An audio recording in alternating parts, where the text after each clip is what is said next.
بسم اللہ الرحمن الرحیم وَإِذْ يَمْكُرُ بِكَ الَّذِينَ كَفَرُوا لِيُثْبِتُوكَ أَوْ يَقْتُلُوكَ أَوْ يُخْرِجُوكَ وَيَمْكُرُونَ وَيَمْكُرُ اللَّهُ وَاللَّهُ خَيْرُ الْمَاكِرِينَ قال النبي صلی اللہ علیہ وسلم المرء مع من احب الیہ او کما قال صلی اللہ علیہ وسلم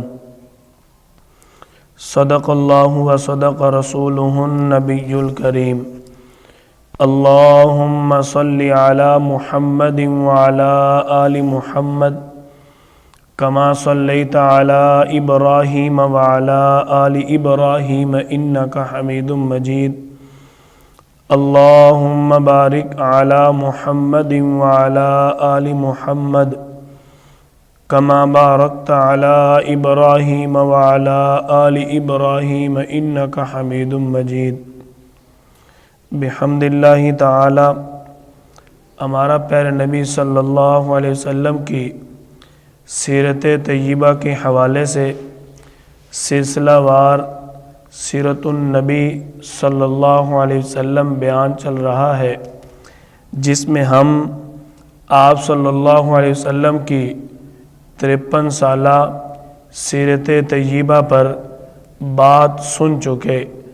آپ صلی اللہ علیہ وسلم کی جب عمر مبارکہ 53 سال ہوئی، آپ صلی اللہ علیہ وسلم نے جب نبوت ملنے کے بعد 13 سال مکہ مکرمہ کے اندر اللہ کی توحید کو، اللہ کے پیغام کو لوگوں کے سامنے پیش کیا، کچھ لوگوں نے اسلام کو قبول کیا اور کچھ لوگوں نے آپ صلی اللہ علیہ وسلم کو ظلم و ستم کا نشانہ بنایا۔ آپ صلی اللہ علیہ وسلم کی آزمائش، امتحان والی زندگی جو 13 سالہ مکہ میں گزری، اللہ نے اپنے محبوب صلی اللہ علیہ وسلم کو اس آزمائش اور امتحان کے بعد ایک انعام دیا تھا کہ اپنے محبوب کو اللہ تعالی نے اپنے پاس بلایا، یعنی اللہ نے اپنے محبوب صلی اللہ علیہ وسلم کو معراج کروائی۔ آپ صلی اللہ علیہ وسلم کی عمر مبارکہ جب 53 سال ہوئی، مکہ والوں نے اپنی سابقہ ترتیب کی طرح آپ صلی اللہ علیہ وسلم کو حد سے زیادہ ظلم و ستم کا نشانہ بنایا۔ آپ صلی اللہ علیہ وسلم سے قبل چند مسلمان، چند صحابہ کرام ان دشمنوں کی اس ظلم و ستم کی وجہ سے تنگ آ کر آپ صلی اللہ علیہ وسلم کی اجازت سے مدینہ طیبہ کی طرف ہجرت فرما چکے تھے۔ آپ صلی اللہ علیہ وسلم چونکہ اللہ کے حکم کے منتظر تھے، اس لیے آپ صلی اللہ علیہ وسلم نے ابھی خود ہجرت کا فیصلہ نہ فرمایا تھا۔ آپ صلی اللہ علیہ وسلم کی ہجرت کے بارے میں، آپ کی ولادت، آپ کی نبوت کے بارے میں آپ صلی اللہ علیہ وسلم کے ایک صحابی فرماتے ہیں کہ میں اسلام سے قبل نازل ہونے والی کتابوں کا مطالعہ کر چکا ہوں، ان میں نے پڑھا کہ ایک شخص جو مکہ میں آئے گا وہ اللہ کا آخری رسول ہوگا، ایک شخص جس کو اللہ تعالی مکہ کے اندر 40 سال کی عمر میں نبوت عطا فرمائیں گے، وہ شخص آپ صلی اللہ علیہ وسلم ہے، اور وہ شخص مکہ سے نکل کر مدینہ طیبہ کی طرف ہجرت کرے گا، یعنی آپ صلی اللہ علیہ وسلم کی ہجرت کے بارے میں اللہ تعالی نے پہلے سے ہی اپنے پاس اس بات کا علم جمع کیا تھا کہ آپ صلی اللہ علیہ وسلم کو اللہ نے مدینہ طیبہ میں ہجرت کا حکم دینا ہے۔ آپ صلی اللہ علیہ وسلم کی ہجرت کا سبب کیا ہوا؟ آپ مکہ مکرمہ کے اندر حسب معمول زندگی گزارتے ہیں، حسب سابق لوگوں کو دعوت اسلام پیش کرتے ہیں، حسب ضابطہ آپ صلی اللہ علیہ وسلم نے اپنے دعوت و تبلیغ والے کام کو پورے زور و شور کے ساتھ جاری رکھا۔ دشمنان اسلام نے جب دیکھا کہ ہم نے اس کو ہر طرح کی آفر دی، لیکن اس نے ہماری آفر کو جھٹلا دیا اور اپنے کام دعوت اسلام پر یہ ڈٹا ہوا ہے۔ دشمنوں نے دیکھا کہ ہم نے اس کے خلاف ہر سازش کی، اس نے کسی سازش کی پرواہ نہ کی، ہر سازش کا مقابلہ کرتے ہوئے یہ اپنے کام پر ڈٹ کر محنت کر رہا ہے۔ دشمنوں نے دیکھا کہ ہم نے ان کو ہر طرح کی لالچ بھی دے کر دیکھی ہے، حتیٰ کہ سرداری کی بھی دعوت دی، لیکن یہ اپنے کام سے باز نہیں آیا۔ ہم نے اس کو قتل کرنے کا بھی پلان بنایا، لیکن یہ اپنے کام سے باز نہیں آیا۔ اب مشرکین مکہ نے ایک بہت بڑا اجلاس بلایا۔ اس اجلاس کے اندر مشرکین مکہ کے بڑے بڑے سردار تمام موجود تھے، یعنی مکہ کے اندر جو بھی شخص بڑا با اثر تھا، بڑا سردار تھا، وہ اس اجلاس کے اندر شریک تھا۔ آپ صلی اللہ علیہ وسلم کے بارے میں دار الندوہ مقام پر مشرکین مکہ کا یہ اجلاس شروع ہوا۔ پہلا مشورہ آیا کہ اس شخص کو ہم کہیں ایک مقام پر قید کر دیتے ہیں، جب اس کو ایک جگہ پر قید کر دیں گے اسی جگہ پر اس کا کھانا پینا پہنچا دیا جائے گا۔ پہلا مشورہ کیا ہوا کہ ہم اس کو ایک جگہ پر قید کرتے ہیں، وہیں پر اس کا کھانا پہنچا دیا جائے گا۔ جب یہ مشورہ آیا، شیطان نجدی بزرگ کی شکل میں موجود تھا، کھڑا ہو کر کہنے لگا یہ مشورہ تمہارا ناکام ہے، اس میں تم کامیاب نہیں ہو سکتے، کیونکہ جو اس کے صحابہ ہیں وہ اس کو کبھی بھی قید نہیں رہنے دیں گے۔ تم اس کو قید کرو گے، اس کے ساتھی اپنی جان تو دے سکتے ہیں لیکن اپنے محبوب کو قید میں برداشت نہیں کر سکتے۔ دشمنان اسلام نے دوسرا مشورہ کیا، اگر قید کے اندر اس کا رہنا ہمارے لیے مشکل اور مصیبت کا سبب ہے تو ہم اس شخص کو اپنے علاقے سے دور نکال دیتے ہیں، جلا وطن کر دیتے ہیں۔ جب دوسرا مشورہ آیا، شیطان نجدی پھر کھڑا ہو کر کہنے لگا اگر تم اس کو کسی دور علاقے میں بھیج دو گے، اس کے پاس جو کلام ہے اس کلام کی اتنی تاثیر ہے، وہ کہیں بھی اگر اس کلام کی تلاوت کرے گا تو اس کا اثر پوری دنیا تک پہنچے گا، جو کہ تمہارے لیے مشکل اور نقصان کا سبب ہوگا۔ تیسرے مشورہ کے لیے آپ صلی اللہ علیہ وسلم کا بڑا دشمن عمر بن حشام اپنے آپ کو ابو الحکم کہتا تھا، آپ صلی اللہ علیہ وسلم نے اس کو ابو جہل کا لقب دیا۔ یہ کھڑا ہو کر کہنے لگا اب جو مشورہ میں دوں گا فیصلہ بھی اسی مشورے پر ہوگا، ہم اس شخص کو بالکل قتل کر دیتے ہیں تاکہ اس کے بعد کسی قسم کے کوئی بھی بندے کو کوئی تبلیغ کی یا کسی بھی مذہب کی دعوت دینے کی ضرورت نہ رہے۔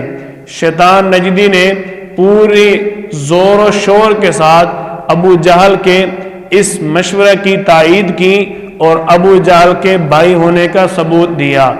آپ صلی اللہ علیہ وسلم کے خلاف دشمنان اسلام نے یہ طے کر لیا کہ آج رات ہم اس کو قتل کریں گے۔ ادھر دشمنان اسلام سازشیں کر رہے تھے، ادھر میرا اللہ اپنے محبوب صلی اللہ علیہ وسلم کی حفاظت کے لیے تدبیر فرما رہا تھا۔ آپ صلی اللہ علیہ وسلم کے پاس اللہ نے جبریل علیہ السلام کو بھیجا، جا کر میرے محبوب صلی اللہ علیہ وسلم کو اس چیز کی خبر دے دو کہ دشمنان اسلام مشرکین مکہ قریش والے آپ کے بارے میں اس بات پر اتفاق کر چکے ہیں کہ ان لوگوں نے آپ کو قتل کرنا ہے، لہذا اللہ کی طرف سے یہ تدبیر ہے کہ آج رات آپ اپنے بستر پر نہیں سوئیں گے، آپ کو اللہ تعالی نے ہجرت کا حکم دیا ہے، آپ ہجرت کر کے مدینہ طیبہ تشریف لے آئے۔ آپ صلی اللہ علیہ وسلم کی ہجرت کا واقعہ، اس سے قبل میں ایک بات عرض کرنا مناسب سمجھتا ہوں اور انتہائی اہم بات ہے۔ آپ صلی اللہ علیہ وسلم کی سیرت طیبہ جس پر ہماری بات چل رہی ہے، یہ کتنی اہم چیز ہے۔ آپ صلی اللہ علیہ وسلم کی جو سیرت ہے، اس کے اندر سب سے اہم بات جو آپ صلی اللہ علیہ وسلم نے فرمایا وہ آپ نے کر کے دکھایا، یعنی جو آپ صلی اللہ علیہ وسلم کی سیرت طیبہ کے اندر موجود ہے اس کا آپ صلی اللہ علیہ وسلم خود عملی نمونہ تھے۔ دنیا کے اندر جتنے بھی مذاہب ہیں، جتنے بھی مذہب کی بنیاد رکھنے والے مذاہب کے بانی ہیں، کوئی بھی ایسا شخص آج تک نہ ملا ہے نہ ملے گا کہ جس کا مذہب اتنا منظم ہو اور اپنے نظم کے اندر وہ جو بات کرتا ہو اس کا وہ خود عملی نمونہ ہو۔ یہ خصوصیت اور یہ صفت اعلیٰ میرے اور آپ کے پیارے محبوب صلی اللہ علیہ وسلم کو اللہ تعالیٰ نے عطا فرمائی۔ آپ صلی اللہ علیہ وسلم کی سیرت طیبہ کتنی اہم ہے، کسی بھی پہلو کو اگر اٹھا لیا جائے تو انسان کی زندگی کے اندر اس سیرت طیبہ سے انفرادی اور اجتماعی تمام مسائل کا حل مل جاتا ہے۔ یہاں میں نے یہ بات عرض کی کہ ایک بات کرنا مناسب اور اہم سمجھتا ہوں، آپ صلی اللہ علیہ وسلم کی ہجرت کا واقعہ دیکھیں اور آج ہمارے بچوں کا تأثر دیکھیں، ہمارے والدین کی کیفیت دیکھیں۔ میرے پاس ایک بچہ آیا، اس کے ہاتھ میں نے دیکھا کہ اس کے پاس ایک کہانیوں والا چھوٹا سا رسالہ تھا۔ کیا تھا؟ چھوٹا سا رسالہ جس کے اندر جن اور بھوت والے واقعات تھے۔ میں نے اس بچے سے پوچھا، بیٹا اس کو آپ نے اپنے پاس رکھا ہے، اس کا مقصد کیا ہے؟ بچہ کہنے لگا، قاری صاحب اس رسالے کو پڑھنے سے بہت مزہ آتا ہے، اس کے اندر عجیب و غریب واقعات ہیں، جن اور بھوت والے واقعات ہیں، کبھی جن غائب ہو جاتا ہے، کبھی بھوت سامنے آ جاتا ہے، ہمیں ان چیزوں کو پڑھ کے بڑا تعجب ہوتا ہے۔ میں نے کہا بیٹا بات یہ ہے قصور آپ کا نہیں، قصور آپ کے والدین کا ہے، جنہوں نے آپ صلی اللہ علیہ وسلم کی سیرت طیبہ کو پڑھا نہیں، سنا نہیں اور آپ تک پہنچایا نہیں۔ آپ صلی اللہ علیہ وسلم کا ہجرت کا واقعہ دیکھیں اور اس بچے کے اس واقعے کو ذرا اپنے ذہن میں رکھیں۔ بچے کے اس ناول کو پاس رکھنے کا مقصد کیا تھا کہ بڑے تعجب والے واقعات ہیں، بڑے غائب ہونے والے واقعات ہیں، کبھی اس میں چیز غائب ہو جاتی ہے اور کبھی سامنے آ جاتی ہے۔ میں نے اس بچے سے عرض کی، میں نے کہا بیٹا بات یہ ہے، آپ صلی اللہ علیہ وسلم کا ایک ہجرت کا واقعہ اگر ہم سب یاد کر لیں، ہمیں کسی اور واقعہ کو پڑھنے کی ضرورت نہ پڑے۔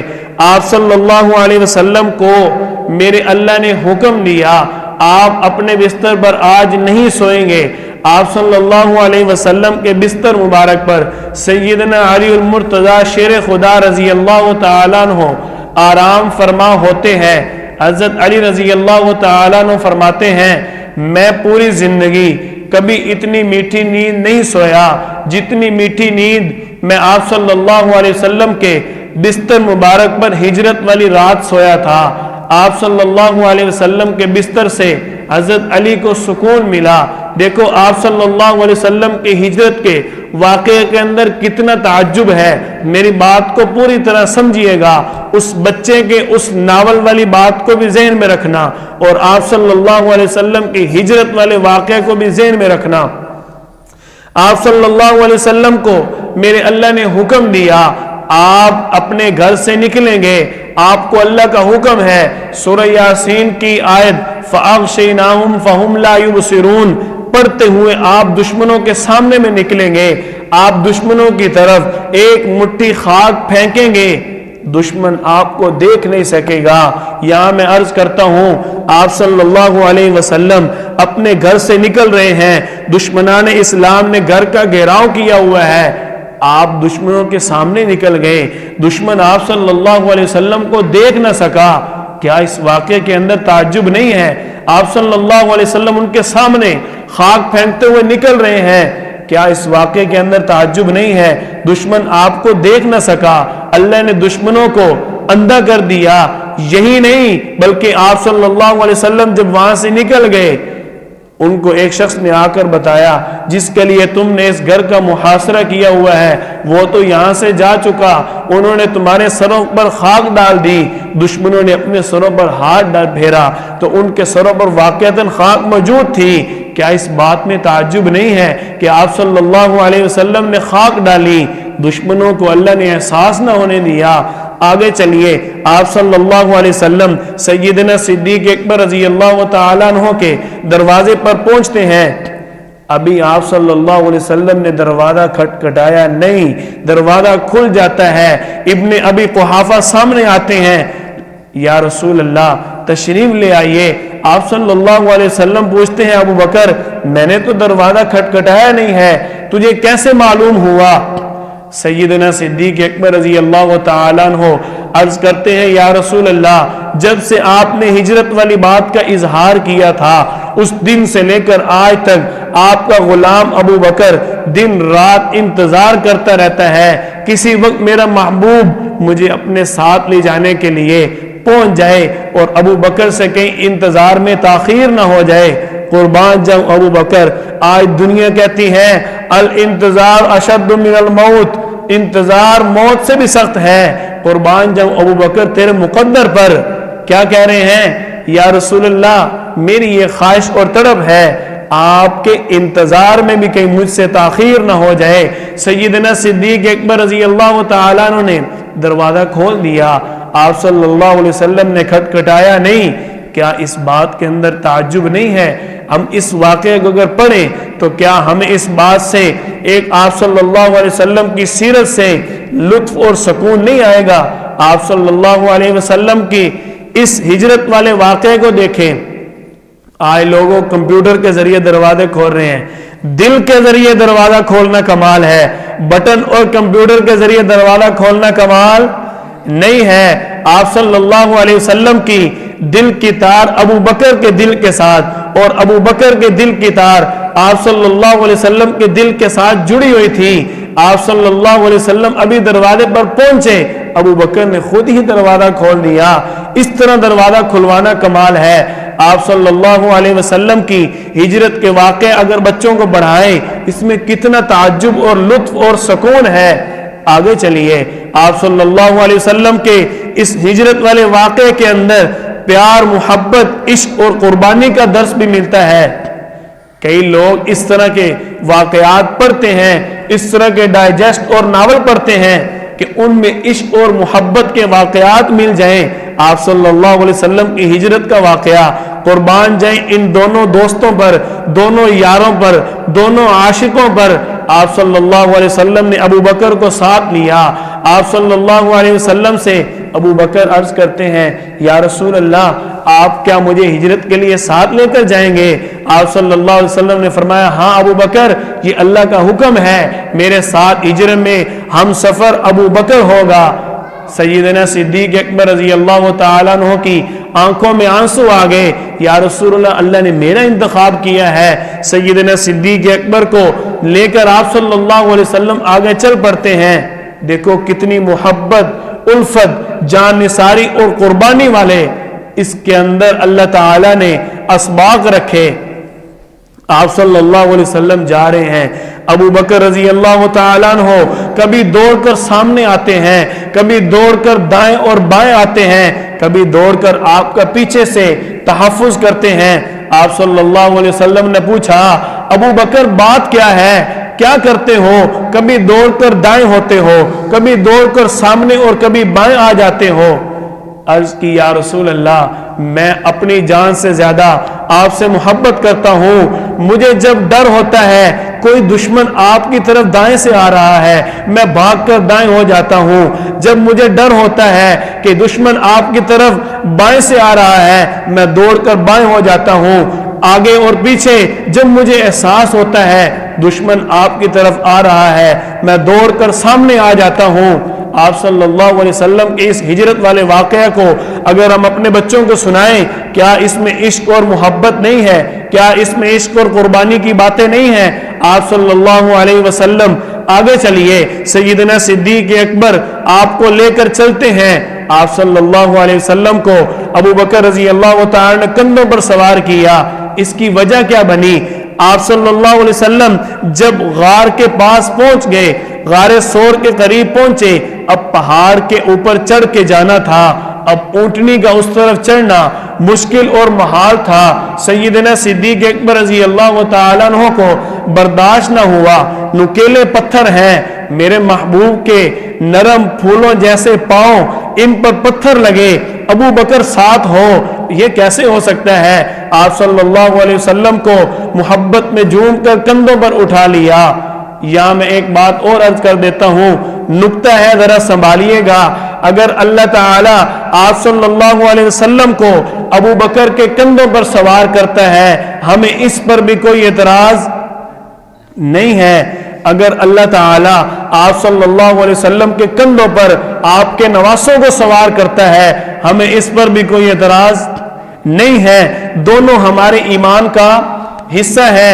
آپ صلی اللہ علیہ وسلم کا لعاب مبارک اگر شیر خدا علی رضی اللہ تعالیٰ عنہ کی آنکھ میں لگا، ہمیں اس پر بھی کوئی اعتراض نہیں ہے۔ یہ ہمارے عقیدہ اور ایمان کا حصہ ہے۔ یہی لعاب آپ صلی اللہ علیہ وسلم کا جب ابو بکر کی ایڑی پہ لگتا ہے، ہمیں اس پر بھی کوئی اعتراض نہیں ہے۔ یہ میرے اللہ کی تقسیم ہے، دونوں ہمارے ایمان کا حصہ ہے۔ آپ صلی اللہ علیہ وسلم کی ہجرت والے واقعے کے اندر اللہ نے محبت، الفت اور پیغام دیا۔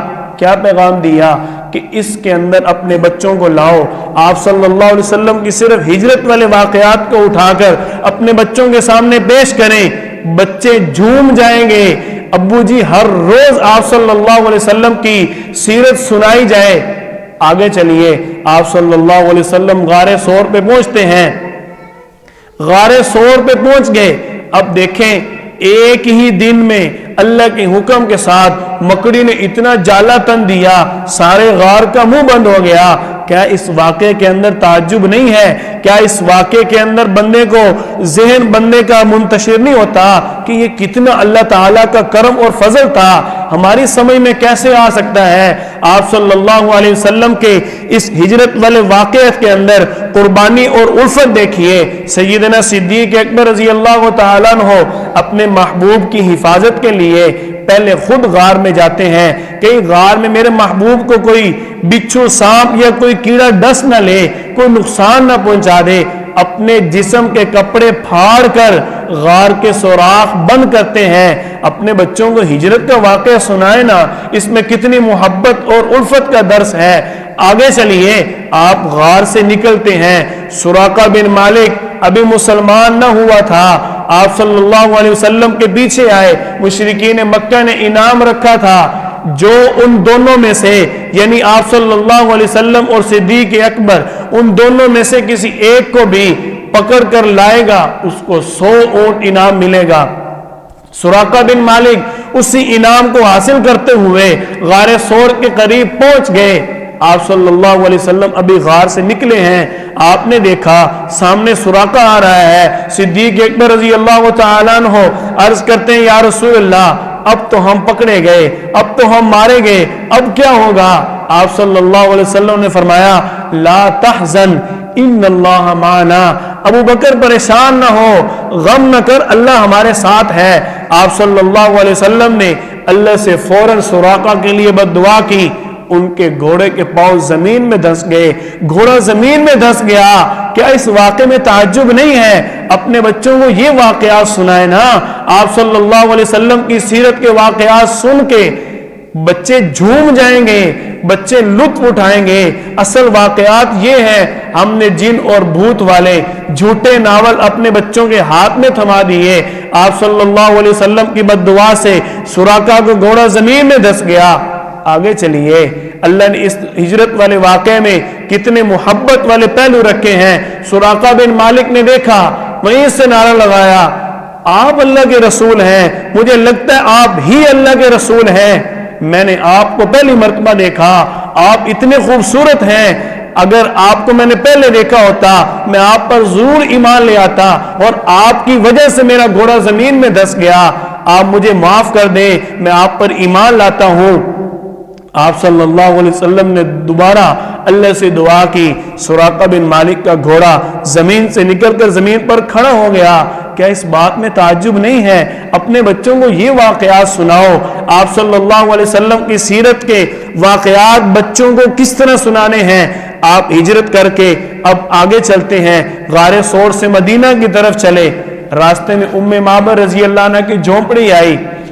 آپ صلی اللہ علیہ وسلم 3 دن کے بھوکے تھے۔ ام معبد سے پوچھا گھر میں کھانے کے لیے کچھ ہے؟ ام معبد رضی اللہ عنہ عرض کی کچھ نہیں ہے، ایک بیمار بکری کھڑی ہے، میرا خاوند سارے بکریوں کو ریوڑ کو لے جا چکا ہے۔ آپ صلی اللہ علیہ وسلم نے اجازت سے بکریوں کے تھنوں کو ہاتھ لگایا، بیمار بکری کے تھنوں سے اتنا دودھ آ گیا، گھر کے سارے برتن بھر گئے۔ آپ صلی اللہ علیہ وسلم، صدیق اکبر، ام معبد سب نے پی لیا، اس کے باوجود تھنوں میں دودھ باقی تھا۔ اپنے بچوں کو یہ واقعات سناؤ نا۔ کیا اس واقعات میں تعجب نہیں ہے؟ میں واقعہ سنانے کا طرز بتا کر بات مکمل کرتا ہوں۔ میں نے ایک دن اپنے بیٹے کو اپنے پاس بٹھایا، میں نے اپنے بیٹے کو کہا بیٹا آؤ میں آج آپ کو ایک واقعہ سناتا ہوں۔ بیٹا میرا ابھی صرف 2.5 سال کا ہے۔ کتنے سال کا؟ 2.5 سال کا۔ میں نے اس کو گود میں بٹھایا، میں نے کہا بیٹا ایک آدمی تھا، وہ ایک آدمی کو تلاش کرنے کے لیے نکلا، وہ جس آدمی کو تلاش کرنے کے لیے جا رہا تھا نا وہ اللہ کا رسول تھا۔ وہ آدمی جب آیا، اس نے جب دیکھا اللہ کے رسول کو، اللہ کے رسول نے بد دعا دی، اس کا گھوڑا زمین میں دھس گیا۔ جب اس نے دیکھا یہ اللہ کا رسول ہے، اس نے فوراً دیکھتے کہا لا الہ الا اللہ محمد الرسول اللہ۔ میں نے کہا بیٹا آپ بھی پڑھو لا الہ الا اللہ محمد الرسول اللہ۔ میں نے کہا آپ آگے گئے، آپ ایک جھونپڑی کے اندر جاتے ہیں، اللہ کے رسول ایک جھونپڑی میں گیا، ان کو بھوک لگی ہوئی تھی، ان کو بیمار بکری ملی، بکری کے تھنوں میں دودھ ہی نہیں تھا، اللہ کے رسول نے ہاتھ لگایا، اس کے تھنوں میں دودھ آ گیا۔ جس کی بکری تھی اس نے دیکھتے ہی کہا آپ تو مجھے کوئی خاص آدمی لگتے ہیں، آپ اللہ کے رسول لگتے ہیں۔ اس نے دیکھتے ہی کہا لا الہ الا اللہ محمد رسول اللہ۔ اپنے بچوں کو اس طرح آپ صلی اللہ علیہ وسلم کی سیرت پر لاؤ۔ آپ لوگوں کی آسانی کے لیے میں نے تھوڑا سا کام بھی کیا ہے، اگر اللہ اس کو قبول کر لے انشاءاللہ ثم انشاءاللہ میرا عقیدہ ایمان اور یقین ہے میری نجات کے لیے وہ کافی ہے۔ آپ صلی اللہ علیہ وسلم کی سیرت کے واقعات کو مختصر کر کے صرف 90 صفحات کی ایک کتاب بنائی ہے، انشاءاللہ آج وہ کتاب پہنچ جائے گی۔